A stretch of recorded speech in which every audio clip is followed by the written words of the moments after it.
এখন আপনাদেরকে একটি ভিডিও দেখাবো যে সমাজ ব্যবস্থা কোথায় চলে গেছে। এই মেয়ে, এই কি নাম তোমার? নাম বলো। হ্যাঁ, হীরামণি। কোন ক্লাসে পড়ো? আচ্ছা, তুমি কাকে ভালোবাসো? হ্যাঁ, কি নাম? এই মিনাজুল কোনটা? এই দেখো নায়ক। এই টাকা, এদিক টাকা টাকা টাকা। তুই কি করিস? ওয়েল্ডিং এর কাজ করিস। আর তুমি পড়ো কোন ক্লাসে? বেনাপোল মাধ্যমিক বিদ্যালয়ে, তাই না? ক্লাস 6-এ। এই তুমি তুমি হ্যাঁ, এই মাথা ইয়ে করো। তোমার বয়স হাতে হয়নি। কি নাম তোমার? তুমি ক্লাস 6-এ পড়ো? 7-এ। তো তোমার সম্পর্ক এই ছেলের সাথে, ও ক্লাস 7-এ পড়ে। এই দেখেন ব্যাগ বক্সা, বাসা বাড়ি থেকে এই যে স্বর্ণালঙ্কার সবকিছু নিয়ে, টাকা পয়সা নিয়ে, হ্যাঁ তারা হচ্ছে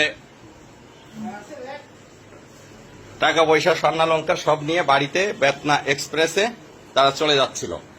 বেতনা এক্সপ্রেসের আমাদের এই যে জয়নুল ভাই, তার কাছে টিটিরা সবাই সোপর্দ করেছে।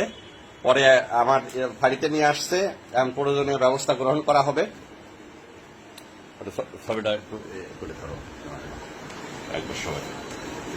এটা অবশ্যই অভিভাবকরা এই মুহূর্তে আসবে। অভিভাবকদের আসার পরেই আমরা আইনগত ব্যবস্থা যেটা হয়। খুবই দুঃখজনক এই সমাজ ব্যবস্থা কোথায় চলে যাচ্ছে। সন্তান আমারও আছে, আপনারও আছে। সন্তানদের প্রতি আসলে অভিভাবকদের খেয়াল রাখার পরেও সম্ভব হয়ে ওঠে না সবার।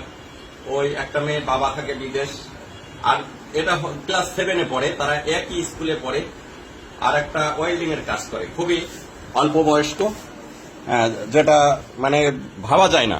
তারা অলরেডি বাড়ি থেকে পালায়ে তারা হচ্ছে এখন চলে যাচ্ছে। কোথায় যাওয়ার উদ্দেশ্য ছিল? কোথায়? এই খুলনা। কোথায় খুলনায় যায়? কি উদ্দেশ্য ছিল বল দিনি?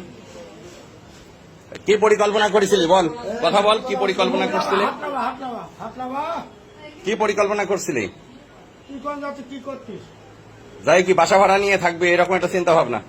তোর বিয়ে হয়? তোদের বয়স হয়েছে? বিয়ে হইতো? বল।